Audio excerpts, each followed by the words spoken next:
This is Father Gregory Pine, And this is Father Bonaventure Chapman. and welcome to Godsplaining. Thanks to all those who support us. If you enjoy the show, please consider making a monthly donation on Patreon. Be sure to like and subscribe to Godsplaining wherever you listen to your podcasts. All right, Father Bonaventure, we gather for the first time in a month, and in the time since we have last had a live stream, when was the last time that you and I hopped on? Was it like May, or was it like No, 2023, or was it like didn't we? yesterday? Didn't we? Yeah, wasn't it like yesterday? Didn't we do one before I was in Estonia? Didn't we do one? That's Like, right. wasn't it? Didn't we do the last one? Because the next two, spoiler alert, I think are going to be with Father Joseph Anthony and Father Patrick. I think we did like these two, right? We have September. We had August and September. Maybe, It seemed maybe. crack. Feels kind of right. I've I think it's forgotten right. everything. Either I've suffered a series of traumatic brain injuries in the time since our Strokes. last, or sorry, shouldn't be laughing about strokes. But do you ever get that feeling sometimes when you realize that your memory not only is not what it used to be, but is like a sieve, and that the gauge of the holes of said sieve is Bigger, like wider. about the gauge of like a skater boy earlobe kind of gauge? Oh yeah, yeah. Oh, remember that was cool. Yeah. Yeah, like 15 years ago. Maybe It it still starts is. to. I get a vision of like things slipping away. Yeah. Okay. Like, oh, where I used to know your name and I used to know like about myself. And it just kind of Right. like, yeah, it requires a little more effort, whereas like when you're in third grade, everything is just coming fast and hard Yeah. all the time. And so like you have to tell people to be quiet. Whereas now it's like, oh man, I hope no one asks me anything at the next minute because my mind is like not working. And we're not exactly. Well, none of us are. I mean, we are spring chickens, basically, as far as I can tell, ish. Like this shouldn't be happening yet, but here we are. I realized it for the first time when it was like when I was working for the Thomistic Institute on the first go around. One of my jobs was to respond to all of the Aquinas 101 questions. Like people would email questions Yeah, moon apropos of whatever Thomism. I thing. was thinking about moon Thomism earlier.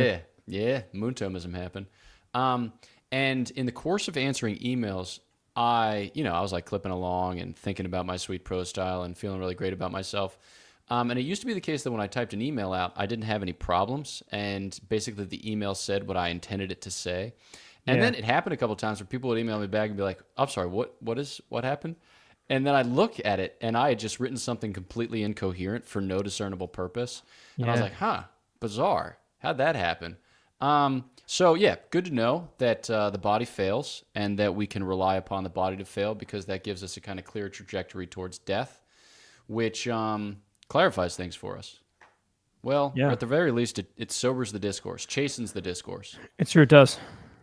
We have an incredible volume of Patreon questions, which is awesome. Yeah, So either that's an indication of the fact that people have been saving them up over the summer, or that people are keen to hear about the topic. So maybe we should get to the goods. sounds right. All right. So Father Bonaventure, Yes. the theme of this is the rise of political violence, and as is our typical motive, or I should say, as is our typical modus operandi, we often problematize the theme which we intend to treat in due course. So is it true that what we're witnessing is a rise in political violence? Or has politics always and everywhere been violent? Are what we are witnessing at present kind of a standard expression of political violence with greater or kind of wider spread means of social communication, which can like potentially lead to greater, I don't know, like a greater degree of anxiety amongst those. I don't know. I just like I don't want to Yeah, fall prey to presentism, but it that's seems fair.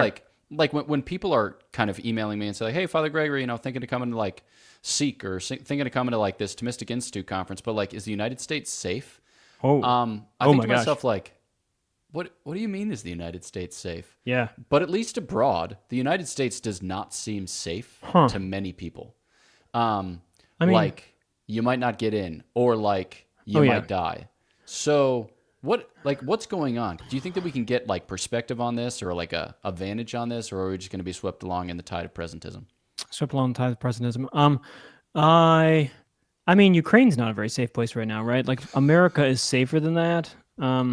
Now, I mean, it's true that, yeah, I think there's no reason to start like eating, opening up our minds to start eating our brains yet.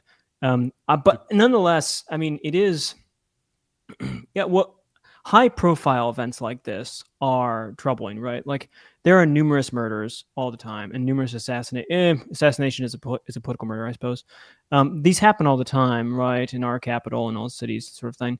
But there's certain high profile things. So if the target is high profile, and two, if it's like on TV, you see it. And so it's brought to the mind. So whether or not there is more political violence in the States, it certainly feels like there's more, and we act like there's more because it's in our consciousness. And I have to say, the execution or the assassination of someone at a rally. I mean, this happens with presidents, right? They've been using assassination language about around Charlie Kirk. And this happens with presidents, get assassination attempts. Donald Trump a while ago, Ronald Reagan, popes. I mean, this does happen.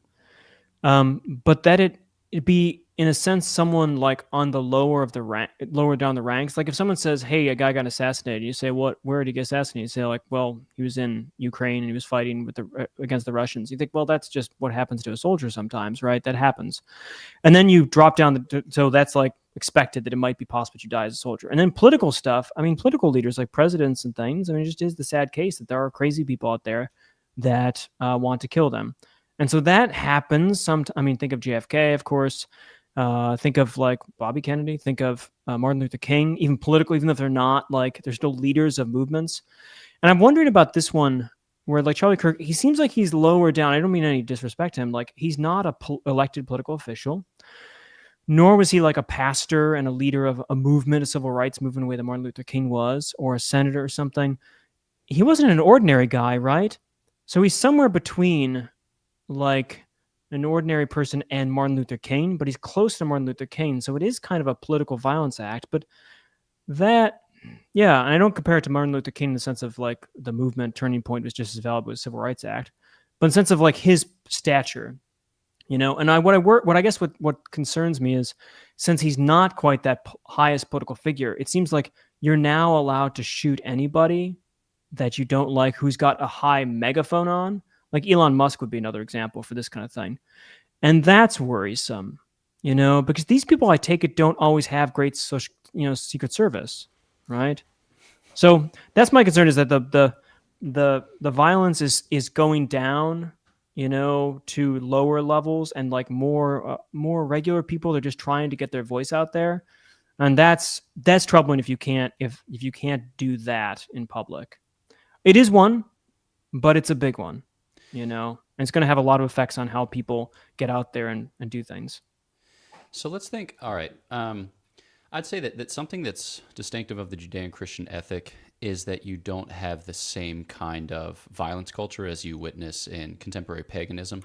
So thinking like, for instance, about the intertestamental period, like 1st century BC, 1st century AD, and you consider like the way that the sacred scriptures recount the love of father for son or son for father. You have there's violence in the sacred scriptures, obviously. And there is even, like wars on the grand scale recounted, especially in the Old Testament. But you also have like a pretty coherent narrative of like family solidarity, societal solidarity to a certain extent, at least by comparison to the pagans, in which in the political sector, it's kind of commonplace that one would kill a political opponent or that one would kill a member of his family as a way by which to seek social or political advancement. Mm-hmm. So it strikes me that, like, maybe not that it's distinctive of a Judeo-Christian culture, but at least it's one of the hallmarks of a Judeo-Christian culture that it tends to be peace-loving. And now, mind you, we're kind of working against a narrative whereby religion is the cause of war or the cause of many wars. But as we saw in the 20th century, it's more so irreligion that has become the cause of wars or the cause of many wars, or kind of like ideology which takes on a religious shape while itself being godless. Yeah. And so just like the point being that I think that like a Christian culture is typically, ill at ease with the type of nonchalant violence which would say, I'm just going to take out those with whom I disagree or those whom I oppose or those whom I register as a threat.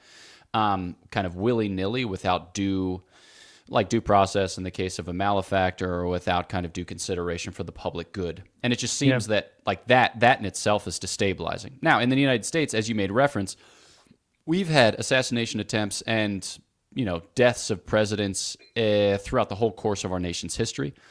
Not to like recount them all, but the idea being like, I don't know, 1840, William Henry Harrison dies in office of like pneumonia. So, okay, unremarkable. But like 1860, obviously, so President Lincoln is killed. Sixth Emperor Tyrannus. It's the idea is that it's like a politically motivated killing. I mean, it can't be read in another way. Yeah. And then you've got like whatever, at 1880, James Garfield, and then like, or maybe it's like William McKinley would be the next McKinley's one, 1900. Harding dies. I don't know what that was, like sickness or something like that. And then Roosevelt dies of sickness. But then you get Kennedy, in like 1960, and then Reagan, as you referred to, in 1980, and then the like 2 attempts on Trump just during this last campaign. Yeah. So it seems like, for high-profile figures, there is a kind of motivation insofar as one sees all of the political hopes pinned on a particular character. But like you said, now it seems almost like a war of all against all, in the sense that like the tribalism or the kind of like political camp mentality has so like invaded public discourse as to kind of make it easy for us to characterize political opponents as genuine political enemies, the types of enemies which would seem to merit the use of force and lethal force. So that it strikes me as something, somewhat novel.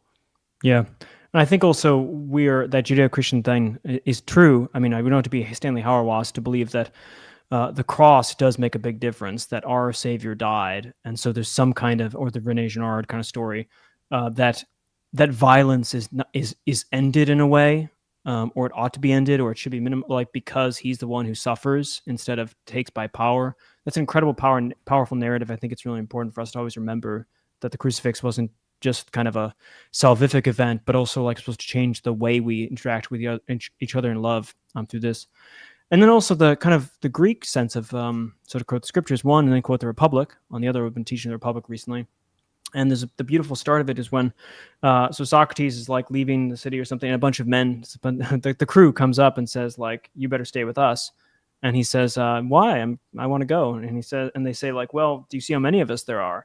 And he says, "Of course I do." And then they says, "I have this right in front of me actually because I was teaching." And he says, "Well then," he said, the man is Adiamitis, I think. And he said, "Either prove stronger, Socrates, either you prove stronger than these men, or you stay here." And I love this line of Socrates. He says, "Isn't there still one other possibility? Our persuading of you that you might let us go." Like that, the force of persuasion, the kind of reason, which I take it as part of the Logos kind of vision, that we can, as rational beings, persuade each other through reason instead of using force. And I think those two, kind of the cross and the Logos, these kind of together are supposed to be two fulcrums of how we interact with violence. By either suffering and then like avoiding through rational discourses. Now you can't always do this with everything, but I think as regulative ideals, that is part of the Christian message that can get lost as we kind of respond. I think all of us to this kind of stuff. Yeah. Okay, well, let's think about like a couple other principles as they are at stake in the contemporary discourse. So like, what do you think might be at the root of it if we were to identify certain like emotions or passions, insofar as the discourse seems very much emotional or passionate? I'm thinking like despair, fear. What do we think's at stake? Like, obviously, we're not going to do a psychological expose of the people who pull triggers. Yeah.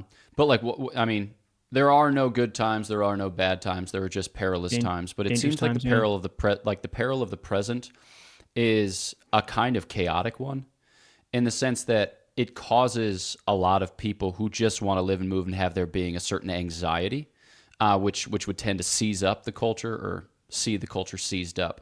So like, what do you take to be at the root of that, or what can we identify as operative in the background?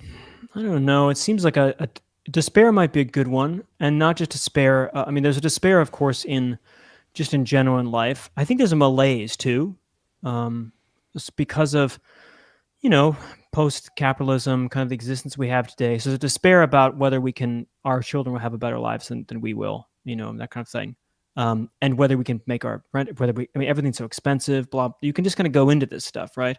But I think there's also an existential malaise in the sense that it's not clear what the point of it all is, right? And we don't have a sort of point to something that's behind and governing and structuring and drawing the best of you, the moral code or something like that. Then I think it just does submit to power. And I suspect that the solution with this kind of the drawing away, the slow ebbing away of God in the culture and kind of religious sense and all this stuff Hmm. means that necessarily nature pours a vacuum, so power steps in. So I think it's like materialistic despair about the American dream and project and hopes, a sort of cynicism about political discourse. Like, who cares about talking? It's a waste of time. We're just going to Yeah. get deadlocked, and then an existential malaise in now or never. Who cares? And that's a kind of cocktail. It seems to me that we're in, and all those are different three legs of one really bad and rickety stool. Yeah, I think too, like, apropos of the godlessness that you made mention of, it is, at present, we're seeing a kind of shift in that tendency insofar as the rate of disaffiliation is slowing down and the rate of affiliation is picking up. It's not yet to the point where secularization has bottomed out, but I do think we're at a kind of low religious ebb, at least for the last 1,500 years in the West. And there are certain symptoms of that, not just church attendance, but like, you think about it in terms of birth rate, it's really difficult to bring people into the world when you can't hope that those people will come to enjoy their lives or contribute to the world more broadly. And so, like, basically, I mean, it depends on you how you reckon the West. Most people take it to be like Canada, the United States, Europe, all the way to Israel, and then like they might add Australia and stuff like that. But like the birth rates in basically every developed country are below replacement rate, with like the exception of Israel. So that's pretty potent testimony of the fact that people don't want to live. If for themselves they want to live, they don't want to live for a future over which they lack control. And so I think that, like, when you don't have a religious horizon or a kind of transcendental horizon of whatsoever sort beyond politics, it seems that politics gets invested with all our religious sensibilities. And we think about our lives as successful or non-successful to the degree and extent that our political projects are realized. And if we see those political projects kind of teetering on the brink, then we might be more inclined to endeavor violent things, because if, that's highest discourse, then you need to win by whatsoever means. And if there isn't a kind of religious or moral normativity that governs the bounds of that discourse, then who's to stop you, Yeah. So I don't know. Further thoughts, final thoughts? Final thoughts. Aristotle says if metaphysics wasn't first philosophy, it would be philosophy of nature, skipping over mathematics for interesting reasons. But I take it, actually, we're finding out it's not philosophy of nature. It's philosophy of politics. It's the politics that statesman that becomes the first philosophy. That's the one that drives everything. Such that when you read the Nicomachean Ethics, it's a battle between three lives: the life of pleasure, the life of the statesman, the political life, and then the contemplative life in Book 1 and Book 10. And it turns out, like, if you don't have Book 1 and Book 10, if you don't have the contemplative life, I think the political life doesn't have a goal that it's aiming for. It becomes a means to itself, an end to itself, I should say. And then it's basically power versus pleasure. And we've lost, as you say, the contemplative dimension in the broadest sense. And that's helpful to stabilize the political. And it turns out if you don't have the contemplative, you can't really have the political do what it's supposed to do. Everything's out of whack. So I think, just on a Greek philosophical sense of our boy Aristotle, that's something kind of about that. Also, I noticed that it's a comment about like social media. It's like when you drive cars and no one can see you, you have road rage. I think if you're behind a screen all the time, I think this is a nice point to comment someone down there. It's like life rage.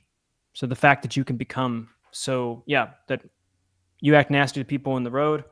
Now we're actually nasty to people in life because we're behind screens again all the time. I think don't know how to fix that, but that's got to change. That's it. Yeah. Okay. So it looks like there's several questions about Charlie Kirk's death or his assassination. So we'll continue to unpack this as we make our way through the questions that have been submitted to this point. So we'll start with those submitted on Patreon and then bop to those which have been submitted in the course of the stream itself. So here we go. Mm-hmm. All right. Charlie Kirk's death has been harder to process than expected, considering I didn't know him personally. It seems like prayer for Charlie Kirk is good, though going to a local communal prayer service seems a bit strange since he wasn't part of our particular community. But he does almost feel like a part of our community in that we watched his videos, shared them around, and discussed. A YouTube celebrity's death defies categories. How can I make sense of this bewildering combo? Yeah, I, that's a question and a half. mhm. My first thought is this does make clear the level of engagement or emotions we have with people online. Like we sort of feel like we know these people personally, because we get to see their faces, because we hear their voices, all this kind of stuff, which is beautiful in many ways. It's very good, but it also means that we will be touched by people who we normally wouldn't be touched by the death of, because we feel like, and because we do have some kind of personal, you could say, relationship, because you've let them into your life, physically and auditorily. Um, so that I think explains part of the deeper kind of affection that this that we have for people that otherwise we would not be more part of our community.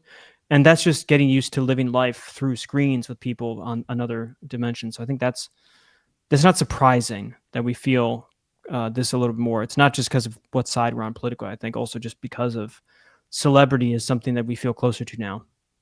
Yeah. And I also think too, like a lot of folks who, work for political or social causes of whatsoever sort online express themselves in terms of a community. So like Mm-hmm. when you like and subscribe, you're contributing to the community, or when you give, monetarily through whatever platform, you're contributing to the community. And so I think that like that language coupled with the parasocial relationship, which you just described, makes us feel a part of the life of the individual. And like there have always been examples of this even before the internet or even before social media in its various expressions. But I think it's certainly more so insofar as now we can have FaceTime and seemingly dedicated FaceTime with an individual because of the Mm-hmm. viewing experience. Yeah. And so it's not like you're not going insane, you're not going crazy. But I do think it is appropriate to pray for those for whom you Mm-hmm. have some affection or to whom you feel Mm-hmm. yourself indebted for formation. As to the best expression of that, I think it's hard because my suspicion is that a lot of these kind of events are going to be co opted in the sense that, like, a man died and that man was a political player, in the sense that a lot of his goals, at least as he expressed them, were political goals. Now, obviously, he had a life of faith. He believed in the Lord Jesus. Mm-hmm. And so it's possible to commemorate him in a way that doesn't kind of mix politics and faith in an otherwise crass way. But my suspicion is that a lot of that crass mixing is going to take place. So I also think like a certain reticence as to communal expressions. I mean, a lot of people are going to think along those lines and just going to have to situate themselves accordingly. So I don't know that I have like concrete advice as to that, but I think it's good to pray for the dead and to have Yeah. masses offered for the dead and to offer up sacrifices for the dead. But I also think that like insofar as Charlie Kirk contributed to a movement, which movement is probably dashed by the loss of him, but also confused at the prospect of what to do next, I think that there are, broadly speaking, kind of communal needs at this stage of the game. So finding ways in which to contribute to those communal needs is also good. Mm-hmm. That's right. Okay. Good evening, fathers. I'd like to ask your thoughts on if the crisis of young men in America is more culpable than politics itself. Since the watershed tragedy of Columbine, I feel technology and culture have just been accelerants to fuel nihilism, despair, and proclivity to violent action. Conversely, we are also seeing more young people come into the church in search of Mm-hmm. meaning. Charlie Kirk and his family are in my prayers. Thank you for being a part of my journey with the lay Dominicans. God bless Tim. Mm-hmm. Any first thoughts? Yeah. It's so hard to like just speculate about things. So this is just random speculation, but the um, the more people coming into the church and kind of seeking, as you talked about, the bottoming out, hopefully, of secularism, is I take it because the nihilism is becoming more realistic to us. Now, it's interesting because in Europe they don't have the same. We both experienced this, right? Maybe we're just not attentive to it in the same way, but they've got a lot of despair, especially in northern countries, and they don't seem to have this. But maybe that's a gun law issue. Could be that too. But I think those are related. Like more people are coming in because it's so clear that they want more, and the only more you can have is bad in the nihilistic kind of thing. It's basically either me or God. Augustinian kind of position, and I think we're realizing that more and more. There's no more institutions that are sustaining kind of good old civility. You got to do it on your own, and making meaning on your own and bootstrapping is just extremely difficult. And we've been doing this experiment, trying this for a while, and that living off the fumes of an old culture is really coming home to roost. So I think we are seeing more people turn around because they're realizing they have to. But I also think it means that those who don't make it will go deeper than in the past, perhaps. So it's not surprising that we see extremes perhaps in this. That's just armchair sociological thought. So I don't know if it's maps anything, but I'm not surprised that we see both of these extremes. Yeah, yeah. I think a lot of it has to do with non-contextual life as well. Like the family is failing, the society, the culture is failing. In certain ways, the church is failing, and people find them just totally exposed with an unmediated relationship to the state, which doesn't seem to have their best interest in mind. And they got that impression in pretty distinct fashion during COVID lockdowns and things like that. And so now you have these unbuffered individuals who are reacting violently to what they perceive as control and manipulation, in large part because of the urgings or promptings of internet communities in which they have found some sense of belonging, but which are almost wholly non-contextual. So it's like the type of questions that you would ask in real life and then get quick answers that would then norm the discourse in healthy fashion are just like, they just go off the rails on the internet, because you can speculate about everything and do so in a way that like leaves the body behind and leaves sensibility behind. So I think a lot of it has to do with the technology, but a lot of it has to do with the failure of intermediate institutions and of community more broadly, which is, That's true. Okay. How do we, 1, find, and 2, say yes to God's will? How do we stop being self-reliant? Here we go. Thumbnail sketch. Pray every day for at least 20 minutes. Second, make good use of the sacrament of confession. I'd recommend going like once a month. Receive the, like the most holy Eucharist in a worthy state every Sunday and Holy Day. But, you just have to attend Mass, but I'd encourage you to receive if you're in a worthy state to receive. And then bop into daily Mass here and there. Next, introduce some penance into your life. If you're always indulging for the sake of comfort, you're going to lose sight of your deeper desires. So, take a little critical distance. And then study the faith, so that way you can enrich your prayer and your life more broadly, and serve the material poor, so that way, like you kind of follow the gospel dictate without too much cerebral complexity, and then just engage in Christian community, whether friendship or family or besides, So I think those are good ways in which to have God's will take shape in your life, because as you heal and grow in the life of grace, it gets clearer what God wants from you and how to respond. Boom, the earth is round. All right, my thoughts and prayers for Charlie Kirk. I did not know him much. I avoid social media, but I now understand his impact. I'm wondering if his example of standing firm in love, yet with courage, might be further strengthened by remembering a more masculine version of our tradition. When growing up, I was not only taught about Lourdes and about future Saint Mother Teresa of Calcutta, but also about the lives of people like Richard the Lionheart, El Cid, or Saint Ferdinand of Spain. Paolo, any thoughts? I think it is good, that we're reminded of the fact that our martyrs and the martyr tradition, but also, as he says, the warrior tradition too. I think we got to be careful about weaponizing the tradition in this context. I think revenge is and we this kind of rebalancing. But it is true that there are saints of all walks of life, and that our political saints weren't sissies. And sometimes that meant like standing up to power and dying, and other times that meant protecting the innocent and protecting the lowly and protecting those who are most vulnerable. So the masculine, well, let's put it this way: it strikes me as impossible to overemphasize the masculine today in the church. I guess it's possible, but I think it's probably easy to err on the side of not emphasizing true masculinity in the church in a way that it's not in other ages. So I think it's helpful. Yeah, warrior saints. As long as it doesn't become like, see, we kill people too. Remember the cross. Yeah. No, I think it's good to have exemplars of every virtue.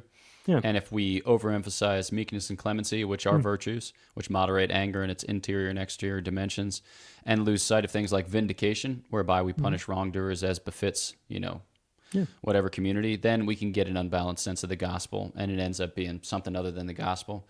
So I think to be a Christian is to be like a victim or a doormat. It means to be conformed to Christ, who himself went to the cross and shed his blood, but also asked of his persecutors, like, what have I said that doesn't comport with the truth? Convict me of it. So here we go. Where is the line for priests when preaching on politics in their homilies? Sometimes I'll see priests with YouTube channels publishing videos on the elections and on political figures. Sometimes film sermons during Mass. I immediately have a negative reaction to that sort of stuff, but I'm open to being corrected. Victoria. Yeah, you probably should. I don't think that, obviously, politics and morals and the faith are not unrelated, given that the faith is touching, the incarnation touches everything in a way. Nonetheless, I think it's dangerous. I think to to let politics and pulpit not become the pulpit taken over by politics in American culture, I guess, because we're super political in general. Just as people, we like doing this kind of stuff. So my only concern is, what makes me uneasy about political homilies or something is that I don't know. It's really hard to do it well, and it can be just politics is now seeped into a place that is supposed to be a kingdom of peace that does affect politics. Of course, Christendom is this whole model. Nonetheless, it comes from the altar out, as opposed to going to the altar and taking over. And I think it's just really hard. I don't know. Have you preached? I've never preached I mean, I preached political homilies, I guess, but not not in any sort of close to the partisan way. Yeah, close to partisan. I don't know. This kingdom. And it's not because I don't think politics matters in salvation, but there's something about doing that from the pulpit that seems like in exceptional cases, perhaps. I mean, if you're in Nazi Germany, right, it's probably worth speaking about that. Yeah. So my thought is, I think it's good to avoid partisanship in the sense of, just kind of toe the party line. I think that can, like you said, basically subject the considerations of faith to considerations of politics. And once you start, once you're hand in glove with the party, I just don't think that there's coming back from that. I think that you're compromised and you lose something of your evangelical efficacy.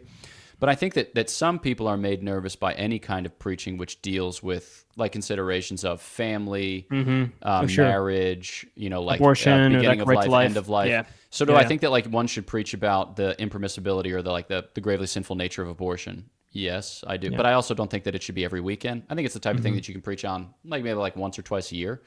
Yeah. And then when it comes to like the nature of marriage, I think that that's the type of thing that you can preach on, but that you might do so once or twice a year.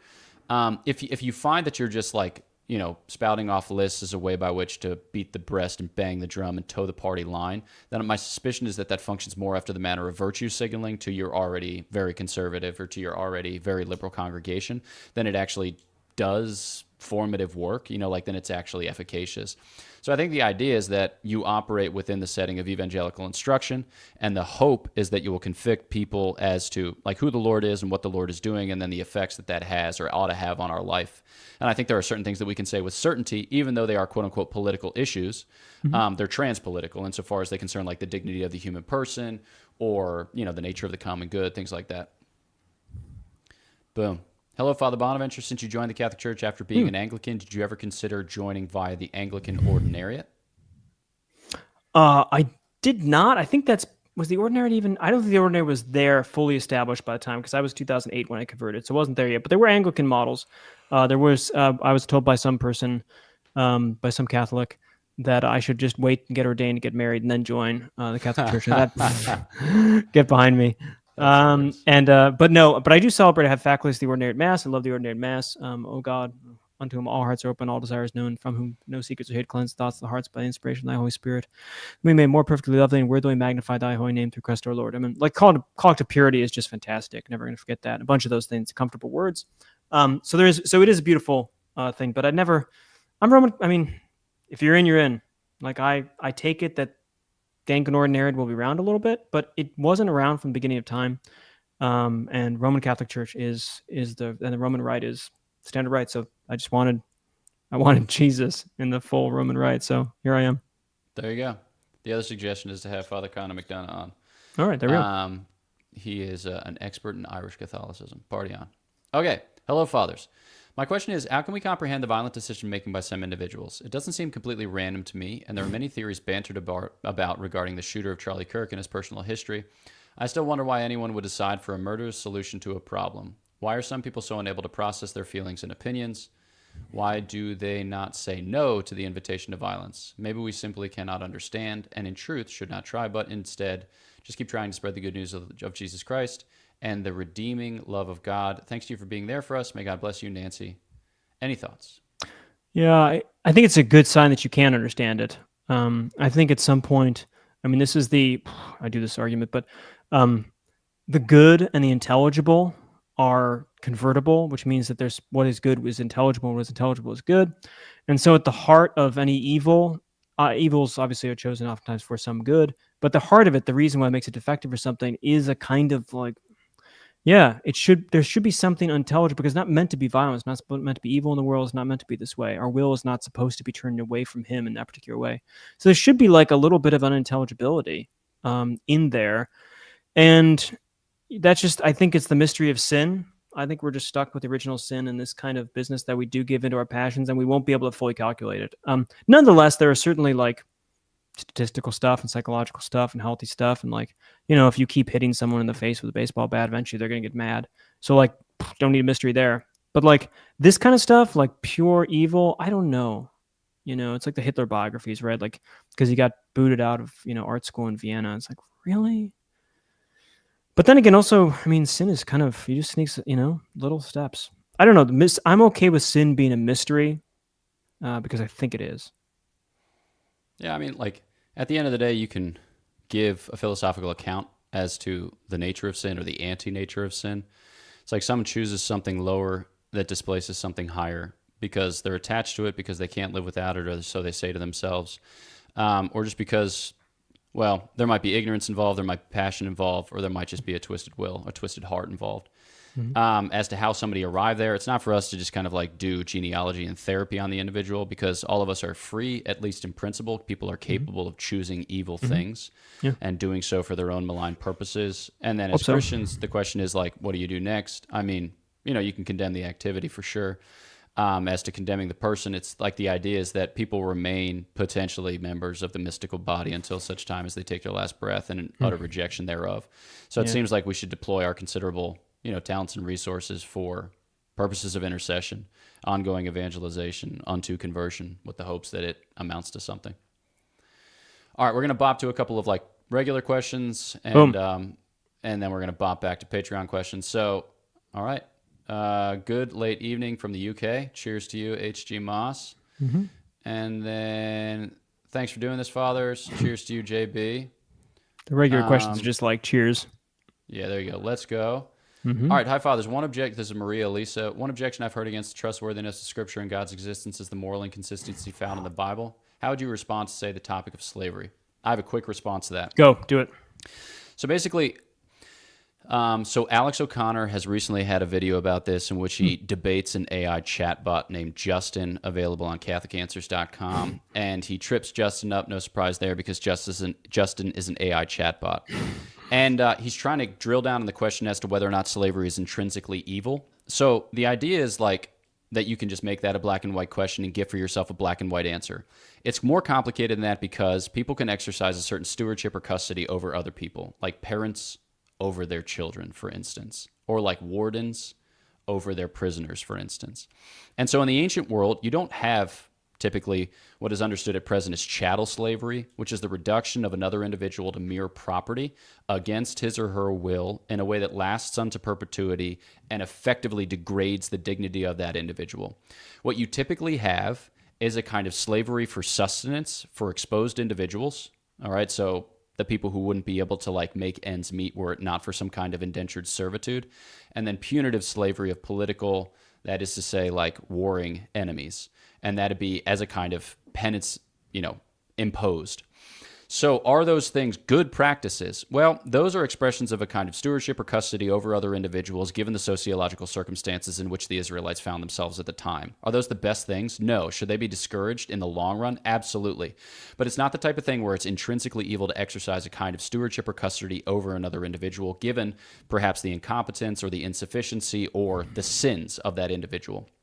And so the Bible has a kind of pedagogical approach to instruction in the moral law, and it rules out certain things which are decidedly against nature and intrinsically evil, like, for instance, homosexual activity, but it doesn't rule out things from the outset which, while bad, right, at least in principle, have certain uses in the ancient world. Okay, so like the idea here being that I'm not saying that the one is bad and the other is fine. Slavery is bad, but there's a kind of greater tolerance for it in the biblical world, because it can be deployed in a way that at least doesn't run entirely roughshod over the natural law. I'm not defending slavery. I'm not saying that slavery should come back. Obviously, slavery and the slave trade are horrendous, and chattel slavery is the worst imaginable, but you can basically see a pedagogical move in the sacred scriptures. Any clarifying points that you want to make?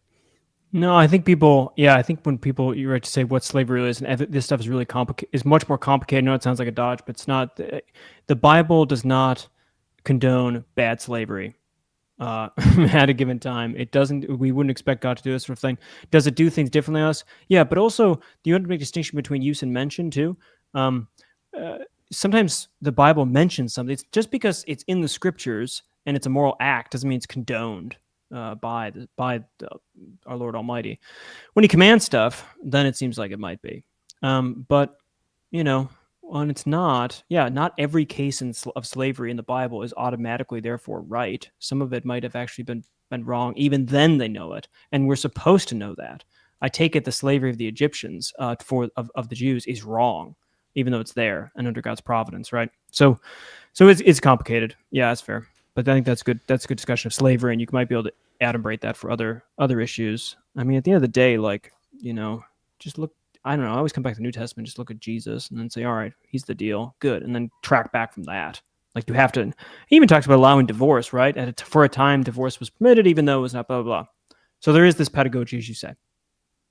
Boom. Okay. So Amelia Topolinsky, thoughts about conspiracy theory. Ernesto Gonzalez, bless everyone. Kayla Rose, where's the line between turn the other cheek and standing up for values that you believe to be true? Former statement has always struck me as a bit of a doormat response. Yeah, I think the basic idea is that you have a right to defend yourself and your family from illegitimate threat or from kind of violence or menace or peril of whatsoever sort, because you're responsible for the custody of your life. You're responsible for the custody of your loves. Now, if it comes to the point where you can't make a sacrifice, so like where you can't offer your life in service of your family or in service of your polity or in service of your church, then there might be an inordinate attachment to lower goods that displaces higher goods. Okay, so it's like the idea is that you have a certain right to the enjoyment of the things which are yours, but you need to be willing to offer them or sacrifice them when the circumstances call for it. Now, when it concerns injustice, obviously, you shouldn't have to suffer injustice, but it is the case that you will suffer injustice at some point throughout the course of your life. And the question is whether or not you're able to take that in stride and unite it to the cross of our Lord Jesus Christ, or whether it's the type of thing that completely throws you for a loop and you have to vindicate every imaginable right under the sun in a way that's kind of obsessed. So I think the idea is that you need to be able to conduct your life with a sense of abandon, albeit with a sense of integrity as to you and your family, and like love as well as you can. I don't know. Further indications, Father Bonaventure. Yeah, I think that's right. Yeah. Okay.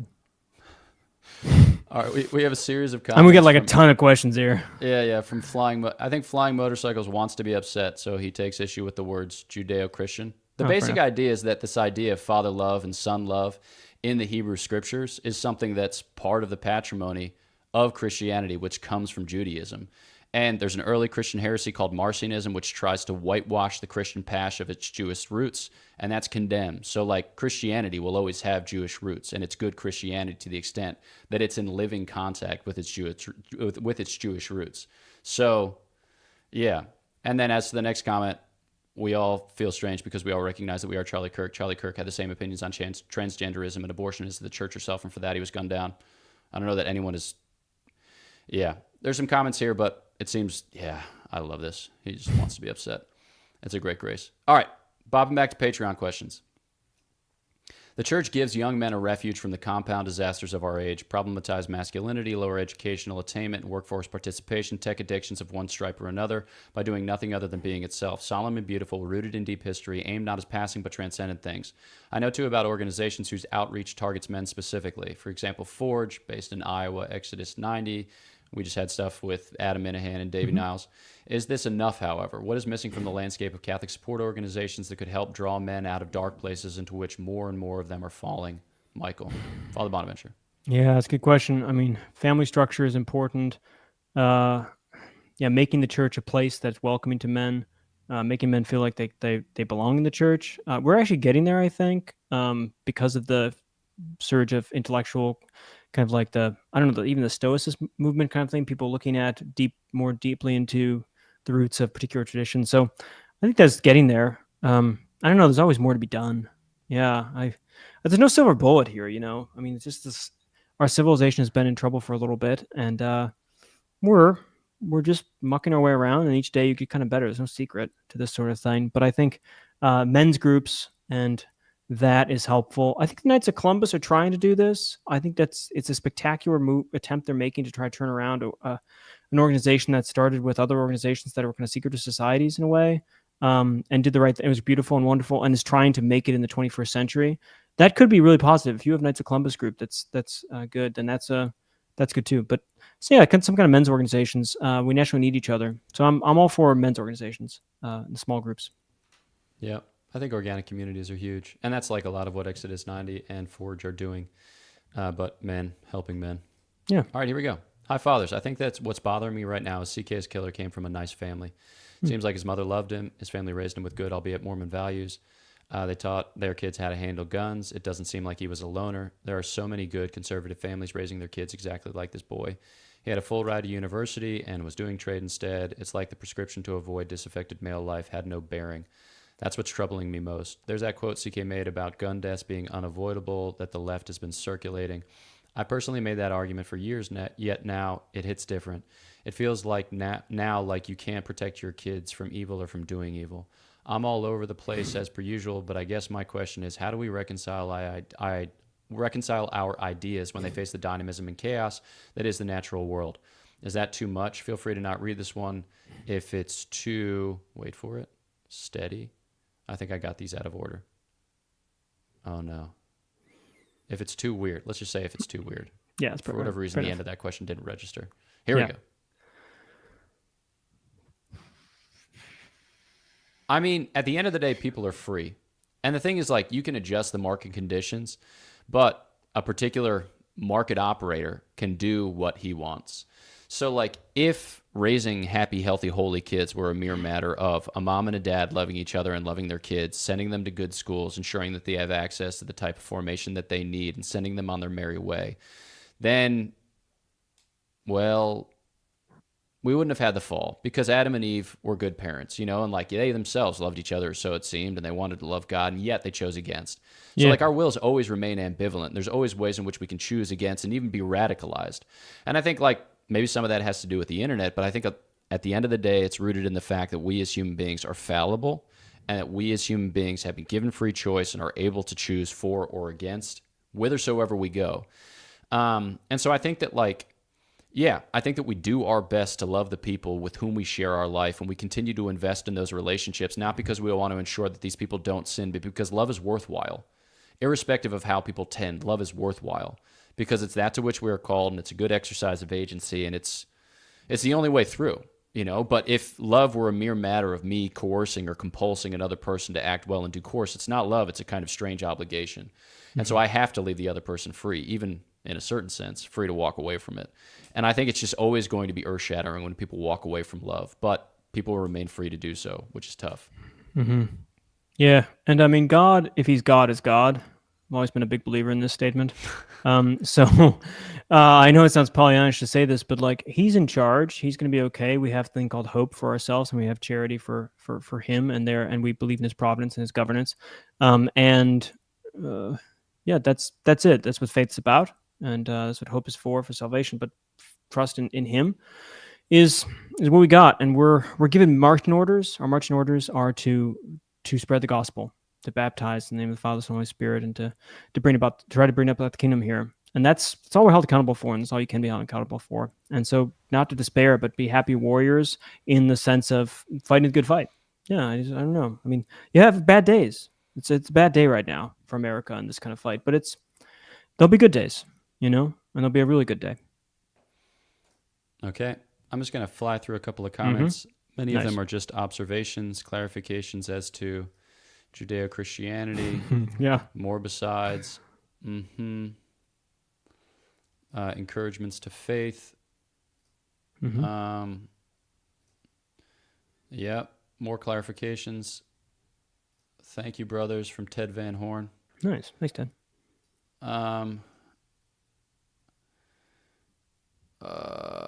I've read a lot of comments on social media from various people saying they're looking into Christianity more because of Charlie's death. God always brings goodness out of suffering. Yeah, you hope. Yeah. We believe. We believe. Yeah. All right. Can the church really regain credibility where many feel that the people in the church have failed to act strongly against corruption, abuse, or oppression? Yeah, it's nice. Thoughts? Yeah, I mean, you've got more thoughts about this than I do, but I don't. The church isn't based upon human actions, right? The church, I take it, the church I joined, why I became one of the reasons I left Protestantism for Catholicism is because the church is about Jesus Christ and about the sacraments, about divine causality, and about God.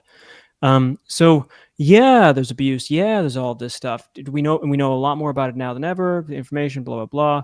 There's corruption. Hey man, you read the Reformation, that church. I mean, lots of stuff, right? So there's always been corruption because there's always been humans.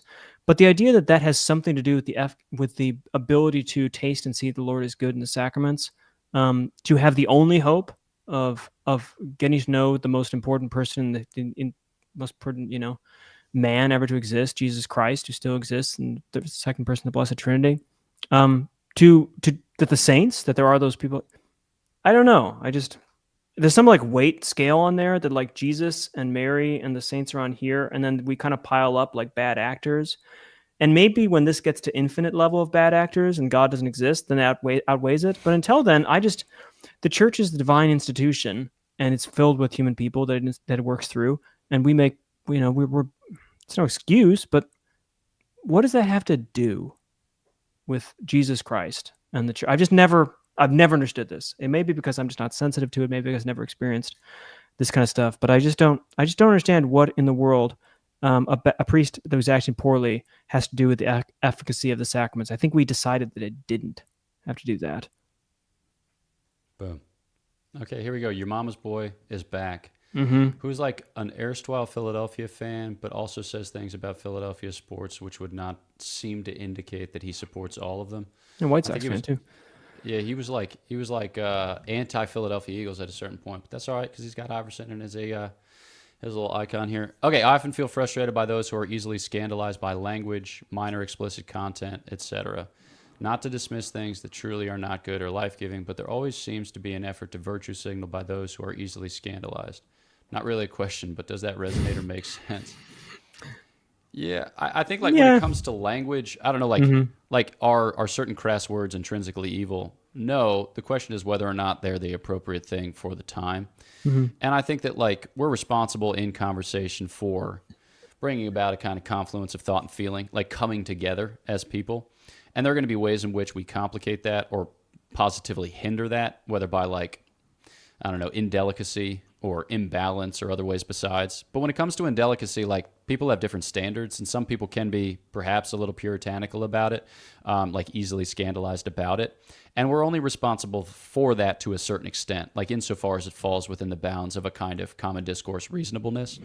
But I also think that, as you witness in chats like this, you're not everyone's going to like you, in the sense that, there are going to be people who don't like you. And they will take occasion to not like you for this, that, or the other reason. And that's not to say oh, well, forget about them and just say whatever comes to your mind. You want to be able to accommodate others in a way that welcomes them into a relationship and that doesn't pose obstacles to their entering. But nevertheless, there are going to be certain people with whom you don't necessarily agree or who don't necessarily agree with you. And I think that's tough, but I think it's always going to be there. All right. How does the mysteries of Catholicism help reconcile the polarized opinions on, say, politics? Thoughts? What? Sorry. We've kind of got at that by various different tacks. Yeah. Nice. So your mama's boy might be a gal if number 2 Bader makes me a little weak in the knees. No, he called it. Okay, at the outset. No, dude. Okay, moving on. Here we go. Things are weird. So we've got some clarifications about slavery in the chat. Some Carol people the saying pilot, there's checking never a in. need for crass language. Okay, here we go. Carol the pilot. Hello, fathers. In our secular world, people leave open doors and inrush the demons. Thoughts? That's true. I'm not a big fan of calling in demons for the first. I'm never a fan of calling in demons, but I'm not a big fan of calling demon explanations in immediately. But I do believe the little fellows exist and that they're not really happy with us and sort of stuff.